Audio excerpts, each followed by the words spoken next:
जी, hello दोस्तों, मैं हूँ कमर चीमा, उम्मीद है आप लोग ठीक होंगे। दोस्तों, प्राइम मिनिस्टर नरेंद्र मोदी जो हैं, वो अपने पहले इंटरनेशनल ट्रिप जो कि जी7 में है, वहाँ पे निकल गए हैं। और ये आप ये समझें कि इंडिया जी7 का मेंबर नहीं है, लेकिन इंडिया को जी7 बुलाया जाता है। और मज़े की बात ये है कि क्योंकि नरेंद्र मोदी जी20 के मेंबर हैं, इंडिया जी20 का मेंबर है, तो जो उन्होंने अपनी स्टेटमेंट जारी की है इंडिया ने, उसमें उन्होंने कहा है कि जब मैं जी20 समिट में 2021 में गया था, मतलब ये कि आप लोग भी जी20 के लिए मेरे पास आए हो, अगर मैं जी7 पे आपके पास जा रहा हूँ। और अब वो कह रहे हैं कि जी हमारा बायलैटरल और मल्टीलैटरल एजेंडा जो है, वो बड़ा इम्पोर्टेंट है। और इंडिया इटली जो स्ट्रेटेजिक पार्टनरशिप है, वो बड़ी ज़बरदस्त है। और पर्टिकुलरली अब वो देखें इटली को किधर एंगेज कर रहे हैं, ये बड़ी देखें the way India has got gone global. इन चीज़ों से आप समझें, नरेंद्र मोदी ने अपने स्टेटमेंट में ये कहा है कि हम इंडो पैसिफिक में और मेडिटेरेनियन रीजन्स में कोलैबोरेट एंड कोऑपरेट कर रहे हैं। इटली का क्या लेना देना है इंडो पैसिफिक में, लेकिन क्योंकि एक ब्रॉडर वेस्टर्न इंटरेस्ट हैं ऑन चाइनीज बैकयार्ड, तो वो इंडिया को यहाँ पे ले वो इटली को यहाँ पे लेके आ रहे हैं। और इसी तरह मेडिटेरेनियन रीजन्स में बड़ा इंपॉर्टेंट इसलिए है क्योंकि इंडिया जो बात करता है कि India middle east Europe corridor की बात करता है, तो वो समझते हैं कि हमें ज़रूरत है मेडिटेरेनियन में, क्योंकि जब वो ट्रेड रूट जिसने मुंबई से शुरू होकर मिडल ईस्ट जाना है, मिडल ईस्ट से ट्रेन पे और गाड़ियों पे जाना है, फिर आगे उसने जो है वो जाके रेड सी से उतर के और उसने फिर मेडिटेरेनियन ओशन सी में जाना है एंड देन यूरोप में जाना है।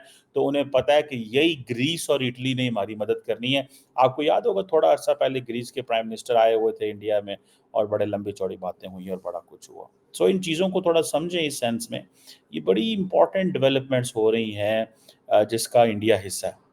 सो जितनी भी ग्लोबल एक आउटरीच है या ग्लोबल एक कनेक्शन बिल्ड हो रहे हैं, India is a part of that connection. ठीक है जी। अब होगा क्या, अब सुनने में तो ये आया कि मोहम्मद बिन सलमान जो हैं उनको भी इनवाइट किया गया था जी7 के इजलास में, लेकिन वो नहीं जा रहे। वो कह रहे हैं हमारा हज सीजन है तो हम नहीं जा सकते। समझ रहे हैं, हालांकि कोई मसला नहीं है, जाना था 2 घंटे के लिए, अटेंड करके आ जाना था। लेकिन जानबूझ के मोहम्मद बिन सलमान नहीं गए। वो इसलिए नहीं गए क्योंकि उनको पता है कि हम मेंबर तो है नहीं हैं, हम क्यों जाएँ वहाँ जाके बैठें और आपका एहसान लें। बेसिकली तो वो ये कह रहे हैं हम एहसान लें। अच्छा, ये चीज़ इंडिया पे भी फिट हो सकती है कि why India is accepting these invitations, अगर मोहम्मद बिन सलमान नहीं एक्सेप्ट कर रहे हैं। भाई Mohammad bin Salman has already उनका एक स्टेचर और उनका स्टाइल, पॉलिटिक्स स्टाइल डिफरेंट है। वो एक अथॉरिटेरियन गवर्नमेंट है, उनकी स्टाइल डिफरेंट है। Narendra Modi is a democracy, वो उनके साथ हैं। ठीक है जी। और और मज़े की बात तो सुनने में ये पता चला है कि नरेंद्र मोदी जो हैं, वो जी7 की मुलाकात के लिए जा रहे हैं, तो साथ में वो इटली भी जाएँगे और पोप वेटिकन से मुलाकात करेंगे। This is what I heard. Pope Vatican से इटली में मुलाकात भी करेंगे नरेंद्र मोदी। इसकी क्या सिग्निफिकेंस हो सकती है? इसकी बड़ी इंपॉर्टेंट सिग्निफिकेंस है particularly in case of Manipur के हवाले से। क्योंकि इंडिया क्या कर रहा है कि इंडिया ने के जो ताल्लुकात हैं, वो चाहता है कि हमारे क्रिश्चियन वर्ल्ड के साथ ताल्लुकात ख़राब ना हों। और अगर क्रिश्चियन वर्ल्ड के साथ ताल्लुकात ख़राब होते हैं, हमारे बारे में ये तासुर जाता है कि हम माइनॉरिटीज़ के साथ उस तरह नहीं हैं या क्रिश्चियन आबादी के साथ उस तरह नहीं है, तो ये तासुर को ख़त्म करना चाहते हैं। So basically Narendra Modi outreach करना चाहते हैं। यही बात है कि थोड़े दिन पहले आपने सुना होगा कि जो आरएसएस चीफ है मोहन भगवत, वो भी उस हवाले से बात कर रहे थे कि बाकी जगहों पे तो चीज़ें नॉर्मल हो रही हैं, वहाँ पे क्यों नहीं नॉर्मल हो रही। बहरहाल, लेकिन ये जो सारे का सारा आप जी7 का एजेंडा देखें तो आपको पता चलेगा कि नरेंद्र मोदी पोप वेटिकन से मिल रहे हैं, यूक्रेनियन प्रेसिडेंट ज़ेलेंस्की से मिल रहे हैं, फ्रेंच प्रेसिडेंट मैक्रोन से मिल रहे हैं, ट्रूडो से मिल रहे हैं, बाकी लोगों से भी मिल रहे हैं और इनकी बहुत सारी साइडलाइंस पे मीटिंग भी है। अब कनाडा के जो प्राइम मिनिस्टर से जब मुलाकात होगी तो उधर कुछ ना कुछ तो टक-टक होगी ना। ठीक है जी। और ये चीज़ें जो हैं that tells us the story कि इंडिया जो है वो जिस तरह G7 के अंदर अपने फुटप्रिंट जो है वो गाड़ चुका हुआ है। दरअसल सच्ची बात मैं देखूं, अगर इसमें इसको अगर एनालाइज किया जाए, तो G7 का इंडिया के बगैर अब गुजारा ही नहीं है। G7 का इंडिया के बगैर कोई गुजारा नहीं है। ठीक है जी। और G7 को इस चीज का पता है। G7 इन चीजों को जानता है। G7 इन चीजों को देख रहा है कि भाई साहब, एक तरफ आप ये समझें कि नरेंद्र मोदी के साथ इंगेज करना है। एक तरफ अगर आप ये देख रहे हैं कि नरेंद्र मोदी के साथ इंगेज करना है, तो वो कैसे इंगेज करना है? तो वो समझ रहे हैं कि इंडिया को बड़े प्लेटफॉर्म्स का हिस्सा बनाया जाए। जितना ज्यादा हम इंडिया को बड़े प्लेटफॉर्म्स का हिस्सा बनाएंगे, उतना ज्यादा हम लॉन्ग टर्म ताल्लुक इंडिया के साथ डेवलप कर सकते हैं। कई लोगों का तो कहना यह है ना कि क्या करना है, क्यों इंडिया चाहता है इस तरह, क्यों यूरोप चाहता है? भाई, यूरोप और अमेरिका को समझ है कि उस खित्ते के अंदर अगर डेमोक्रेसी के हवाले से देखा जाए, तो अगर आपको याद होगा कि मगरब ये कहता है कि India is are fellow democracy, one point. फिर वो कहते हैं जी इंडिया के साथ तो हमारे जो हैं वो कल्चरल ताल्लुकात हैं, कोई कहता है हमारे सिविलाइजेशनल ताल्लुकात हैं। असल में मसला क्या है? असल में मसला ये है, सबको पता है कि इंडिया के पास अब पैसे हैं, इंडिया की इकोनॉमी तगड़ी हो गई है, इंडिया के साथ पास बिजनेस मिलेगा, कंज्यूमर मार्केट है। वो जाते हैं, वो इटली के हेलीकॉप्टर खरीदते हैं इंडियंस, फ्रांस जाते हैं राफेल खरीदते हैं, अमेरिका जाते हैं ड्रोन खरीदते हैं। तो सारे के सारे जो ममालिक हैं, उनको तो इस चीज का पता है कि that's how we have to get support of India, से मदद लेनी है हमने। एंड देन सबसे बड़ी बात, जो जारी बात है, एक आम बंदे को नहीं समझ आएगी, सबसे बड़ी बात यह है कि इंडिया इस मोमेंट के ऊपर, इंडिया एक तरफ से एक एज ए शील्ड खड़ा हुआ है। This is what west thing. और वो शील्ड ये है कि जो वेस्टर्न वर्ल्ड के जो इंटरेस्ट हैं वो कैसे प्रोटेक्ट करने हैं।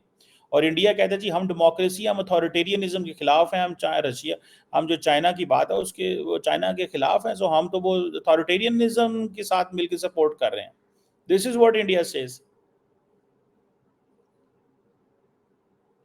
ये चीजें अगर आप देखें तो आपको अंदाजा होगा कि जो क्या उसे बोलते हैं, थिंग्स कैसे चलेंगे। अब डॉक्टर जयशंकर जो है वो 24 घंटे उनको गाइड कर रहे हैं, एडवाइस कर रहे हैं। ठीक है जी। और जब गाइड और एडवाइस करेंगे, तो नरेंद्र मोदी के पास बड़ी चॉइसेस हैं, बड़ी तगड़ी किस्म की चॉइसेस हैं। और ये गो के बहुत सारे लोग ये बातें कर रहे हैं कि जनाब वो होना दरअसल ये है कि कोलिशन गवर्नमेंट है, the foreign policy. No no no. When it comes to the foreign policy, वो नरेंद्र मोदी की जो कोर फॉरेन पॉलिसी प्रायोरिटीज है उसको तब्दील नहीं कर सकते। फॉर एग्जांपल, तमाम खित्ते के साथ ताल्लुकात कैसे होंगे, नरेंद्र मोदी डिसाइड करेंगे। हाँ, पाकिस्तान एक अलहदा पोजीशन है, चाइना एक अलहदा पोजीशन है।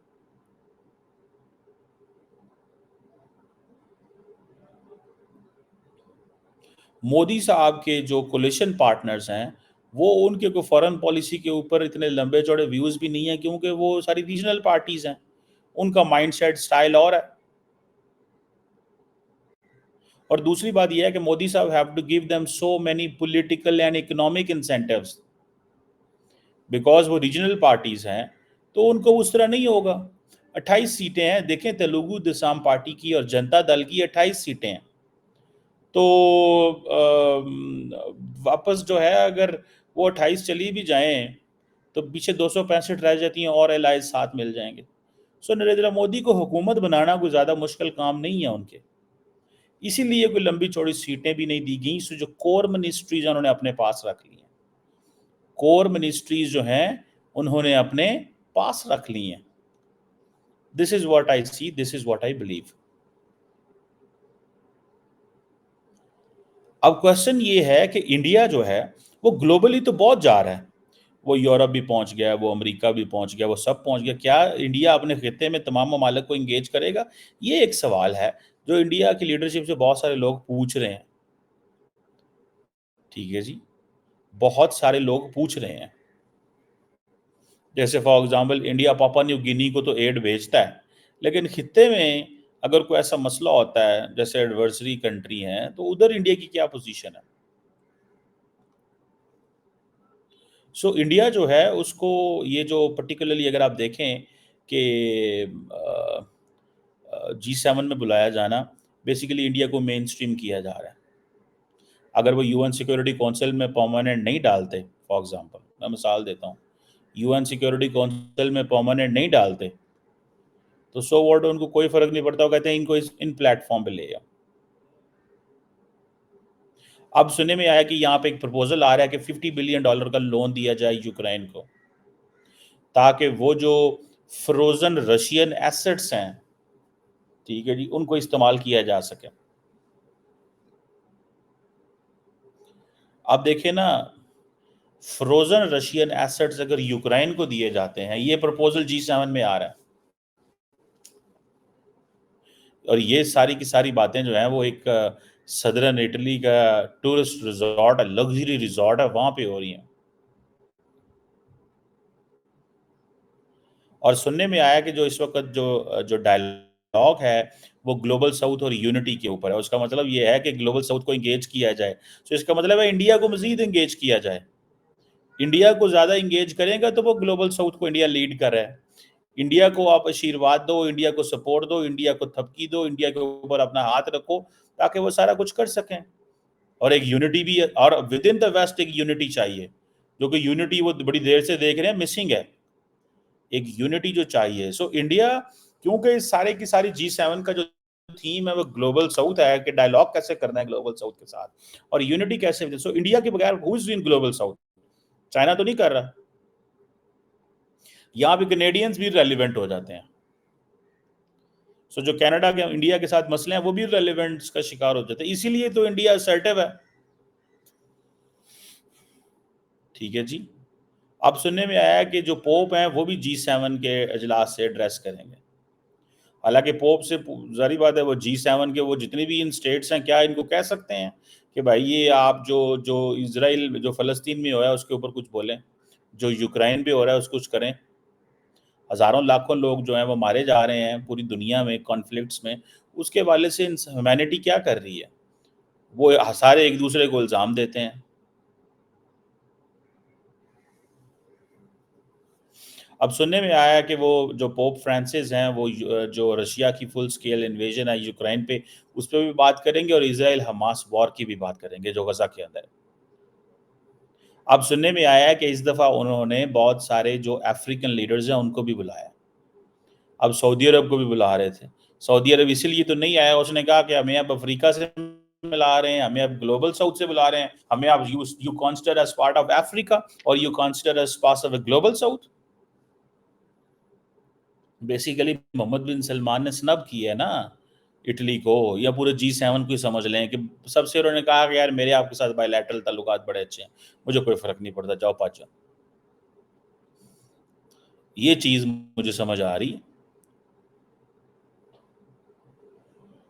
अब जिसे वो कहेंगे ना कि ये जो सुनने में आ रहा है कि लीगल और टेक्निकल मैकेनिज़्म्स पे काम हो रहा है कि रशिया के पैसे यूक्रेन को कैसे देने हैं। ठीक है जी।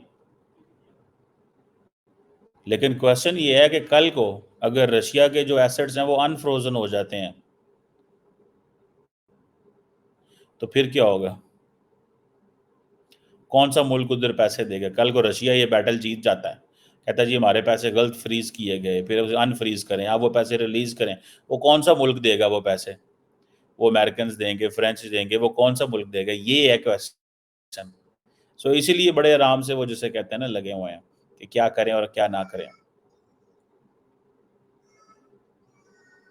अब जो जॉर्जिया मेलोनी हैं, जो इटली की प्राइम मिनिस्टर हैं, वो बड़ी तगड़ी हो गई हैं, क्योंकि इटली के अंदर भी जो फार राइट पार्टी है ये उनकी जो है, वो बड़ी स्ट्रॉन्गर हो गई है, और ख़ास तौर पे जो यूरोपियन पार्लियामेंट के जो इलेक्शन हुए हैं, वो बड़े बेहतर रहे हैं उनके लिए।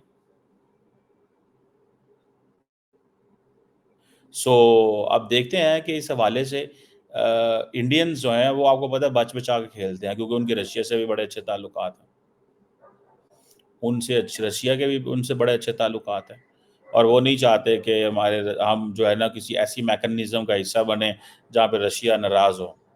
और इंडियंस ये भी समझते हैं कि आज सारे का सारा वेस्ट हमारे करीब अगर आया हुआ है, तो इसके पीछे भी ये कोई इनको हमसे प्यार थोड़ी ही है, ये तो मजबूर हैं, मजबूरी का हिस्सा बन चुका हुआ है इनका। इनके हालात ऐसे हैं, इनके हालात इस तरह के बन गए हुए हैं, ठीक है ना जी, कि हमें ये करना पड़ेगा। हालात ऐसे बन चुके हैं कि अब कुछ करना पड़ेगा, सो इंगेज करना पड़ेगा इनको। लेट्स होप, अब इसमें देखते हैं कि क्या कर सकते हैं और क्या नहीं कर सकते, क्या होता है और क्या नहीं होता।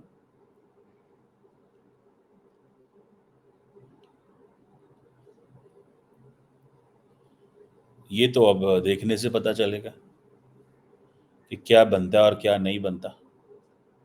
लेकिन इंडिया को बुलाना और ये कहना कि G7 जो है वो ग्लोबल साउथ को स्पेस देनी है, इट मीन्स कि वो सारे का सारा ये एक एंटी चाइना जो ग्रुप है, या जो चाइना को मैनेज कैसे करना है, असल में तो ये कह रहे हैं ना। और बाकी वो कह रहे हैं कि पावर जो है वो इतनी ज़्यादा कंसंट्रेशन का शिकार हो गई है, जो जो मल्टीलैटरलिज्म है उसको स्पेस देनी पड़ेगी। अगर आप मल्टीलैटरलिज्म को स्पेस नहीं देते, मल्टीलैटरल इंस्टीट्यूशंस को इंगेज नहीं करते, और लोगों के साथ पावर शेयर नहीं करते, जैसे अमेरिका को बाकी ममालिक के साथ करनी पड़ रही है। चाइना भी वीसा मांगता है, फ्रांस, आपको पता है फ्रेंच कहते हैं जी कि यूरोप इज मॉर्टल, यूरोप मर सकता है, ख़त्म हो सकता है।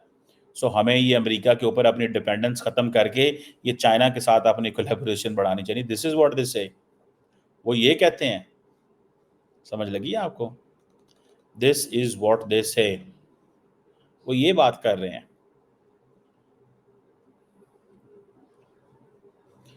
आई होप कि सिस्टम को हमारी समझ आ जाए। हमें तो हज़ार बात है, हमारा तो लेना देने कोई नहीं है, ठीक है, हमें तो कोई पूछता ही नहीं है। हम तो G20, क्या हम G20 का हिस्सा बन सकते हैं? हम बन सकते हैं अगर थोड़ी सी इकोनॉमिक इंडिकेटर। अब हमारा प्रॉब्लम क्या है, हमारी सारी की सारी इकोनॉमी इनफॉर्मल है, तो हम G7 का हिस्सा, G20 का हिस्सा कैसे बन सकते हैं? अगर हमारी इकोनॉमी फॉर्मलाइज हो जाए, सारे के सारे लोग टैक्स नेट में आ जाएं, तो चीज़ें बेहतर होंगी। अब जैसे फॉर एग्जांपल इंडिया की तकरीबन $4 ट्रिलियन की इकोनॉमी है, तो आप इमेजिन करें ना इनफॉर्मल इकोनॉमी कितनी है, हो सकता है वो को $5-6 ट्रिलियन पे पहुंचे हों। सो उनकी इनफॉर्मल इकोनॉमी बहुत बड़ी है। हमारा प्रॉब्लम क्या है, हमारा क्या है कि हम लोग स्टेट पे तो ट्रस्ट ही नहीं ना करते। स्टेट को तो हम मुंह ही नहीं लगाते, वो कहते हैं टैक्स टुक्स तो देने नहीं ना।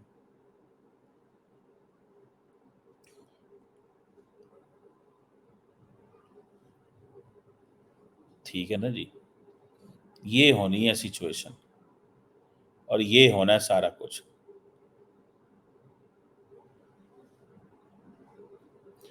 लेट्स सी क्या निकलता है इसमें आगे और क्या होता है, बट और ये G7 में मजीद क्या डिस्कस होता है, इसको फॉलो करेंगे।